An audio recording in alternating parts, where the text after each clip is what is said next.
Juma is a super agent and can handle many different tasks end-to-end. When you communicate with Juma, you can use the chat, you can use voice. Because of our heritage as a collaborative platform that worked with many different models, you can still work with different models. We have Claude, we have Gemini, we have GPT. However, what we suggest everybody do is to use the Juma agent. Now, the Juma agent is an orchestrator. It's not a model itself. It's an orchestrator which decides which model to use when. Now, we get asked a lot, how does it do it? Well, we have stepped on top of Claude models, Sonnet and Opus, and most of the time it's using these models under the hood. However, whenever it needs to do, for instance, research, it would use Perplexity. Whenever an image needs to be generated, it's going to use Nano Banana.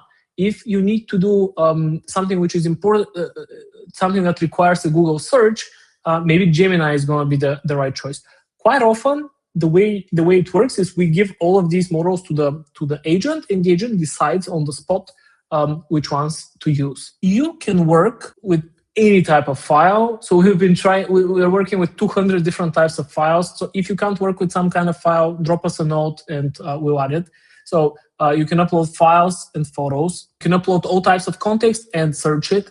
Also, we had a prompt library, one of the most loved features in the past, but more and more people say they don't need to have these long, elaborate prompts because now they do something closer to context engineering. They upload files, photos, integrations, and then they get their job done with very simple prompts, usually one line. You can bring context from Google Drive, Notion, OneDrive, and SharePoint.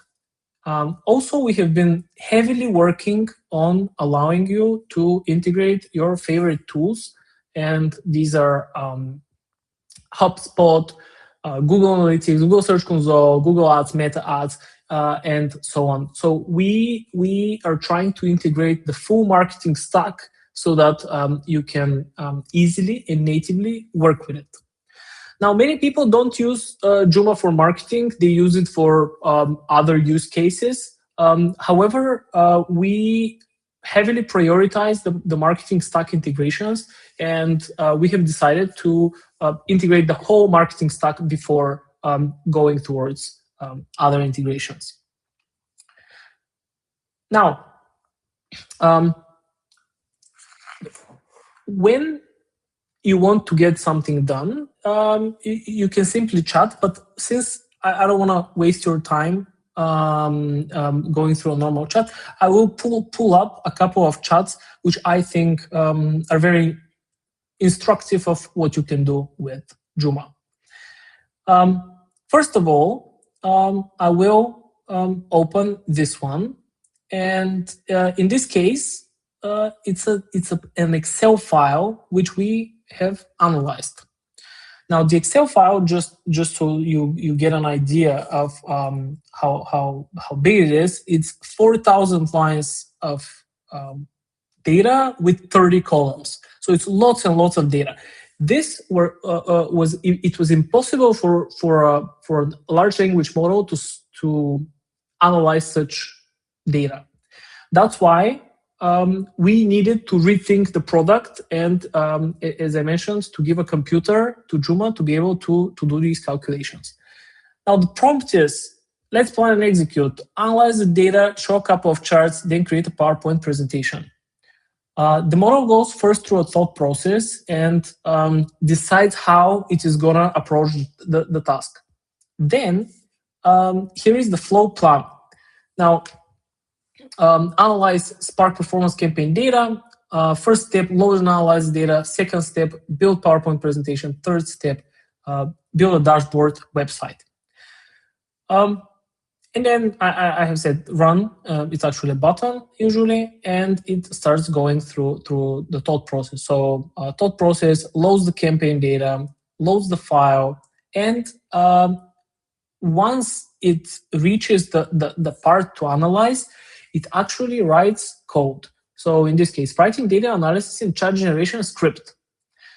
This is actual Python code which is generated on the fly by the agent, and actually this is in this case 200 lines of code, and actually this is the only way in which you can solve any data analytics problem, by allowing the agent to decide what to do, to write the code and run the analysis. Then the agent continued and finished the first step by analyzing the data. Now, the second step was to build a PowerPoint presentation. In this case, it loaded a skill for working with PowerPoint presentations. We, for people who are watching that don't know what skills are, this is a new concept which has been more and more popular, but basically skills are files or different ways in which you can enhance the output. Now, we have our own native Juma skills, and in this case, it's the PowerPoint skill, so that it can create a better than average presentation. Goes through the process again, write some code to do this. Continues. Then it uses a front-end skill for the third step, which is to build the website, and you can see the results over here. Now, here are the final results. We have the charts. We have a PowerPoint presentation, which is requested, and here is the presentation with the most important data. Note, we didn't give it any guidelines on branding or anything like that. It just generated it. We can work with your templates as well. And finally, it created this website. It's a fully functional website which you can share. Right now it's private, but I can make it public, and I can share it with anybody on the internet that might need it. And yeah, so this is just one use case that I wanted to start with, but it becomes much more exciting when you start bringing your own data or start giving Juma more elaborate workflows. Another one, which I'm personally very excited about, is this one, and it's I have connected my Google Analytics data, and I go about it by saying, please analyze the last 2 weeks of data from Google Analytics and create a website dashboard I can show my team. Really, you can talk to Juma like a teammate. This is what Juma expects. Goes through the process, plans the steps, asks me which account I'm asking for. And this is a very crucial step, because this kind of turns the product around, and the product is proactively guiding me through the different steps. I don't need to know, I don't need to prompt it to give me the account. It knows it needs to ask me. So the process, very similar, runs the reports, a bunch of code, numbers, whatever. Sometimes there is an error. In this case, there was an error, but Juma can self-heal. It takes the error, push, and then based on the error, self-heals and gets the job done. In this case, this was another dashboard that was created. This is our actual data, by the way. But yeah, so interestingly, you can also share the chat. So the chat can be private, team, or public. In this case, I shared it with my team. Someone from our team came, Maria, and said, what is the conversion rate to sign up? And she got the reply. And then she continued, compared to the last 2 weeks before that. And finally, my favorite one, is this a good conversion rate overall? She doesn't even need to know anything about our conversion rates to be able to converse with the data. So what is super exciting for me is that this kind of changes the whole way we interface with data. And with these integrations, people who don't want to go into Google Analytics, they never have to go into Google Analytics again, because it's no longer needed. The AI can do that for you. In the same way, I'll show you one last example over here. Over here, we have connected the meta ads, and we're currently running some meta ads. And the chat is very, very long. And every now and then I can tell it, can you rerun the analysis to be accurate as of today? And goes to meta, takes all the information from meta, and then parses it, goes through this coding process, and creates these dashboards. As you can see, there are a bunch of dashboards here that were created over time, as well as presentations that I can share. It's also giving me things like, this is confirmed the worst, you should pause it. As a next step of this, we will be working towards allowing people to, allowing the AI to proactively pause the ad or change the budget and so on. Now, up until now, I was showing you what the agent can do. And these are different tasks.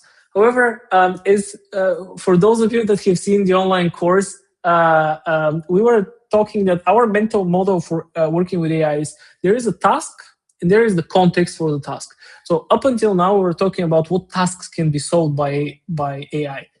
The context itself quite often is reusable, and we highly recommend that you create projects to do that. In a bit, Maureen will tell you about the best ways to do it, but quite often our users, they opt to do it with, let's say they're talking about a client or about their own company, which has multiple products, multiple brands, and they often like to create a project with the brand and then share it with people from the team. Now you can add different instructions, and we have actually worked a lot on this front, so that you can say, let's say general info over here, and put something in. You can also use the magic wand to enrich this information with the best AI practices. And now you can also add multiple instructions. Here is another instruction, so you can have more than one instruction. These are always taken into account by the project. And yeah, you can add files, integrations, web pages, and you can also work with previous chats. You can put your brand voice, and there's a very exciting update related to branding. You'll be able to automatically get the branding and use it for all assets. And we also have ways to work with examples or add different automations. People quite often ask me, how do you fill in your own projects? And here is one of my own projects for my LinkedIn account. Here is the information about myself. This is one of the instructions, and the other one is our ideal customer profile. Right now, these are marketing agencies and marketing teams. They seem to love the product. No offense towards anybody else. Product is good for other tasks as well, but apparently especially good for marketing agencies. So when I write on LinkedIn, I want to talk to agencies, right? This is how I write the posts. And I have also put a file, which is basically my LinkedIn persona. I have added some information, some more information as a file. I have added it. This is how I create many of the posts. Finally, we have our own SEO assistant. Some of the articles we write, we have a bunch of different instructions. They're very comprehensive, as you can see, and they go very deep. For instance, use this as the source of truth for URL patterns. Use this as the source of truth for tone messaging and so on. So we describe how to use the files that we add. Especially when you add more files, this is especially useful. And over time, we add more and more and more. We stack more instructions and more files. And right now, we basically we can basically one-shot articles. Thanks to our integrations with Ahrefs, SEO post, which is based on the Google keywords data, and multiple other sources in Webflow. We can even publish these directly on the website. So we have fully automated our process from idea through keyword research to writing to publishing on the website.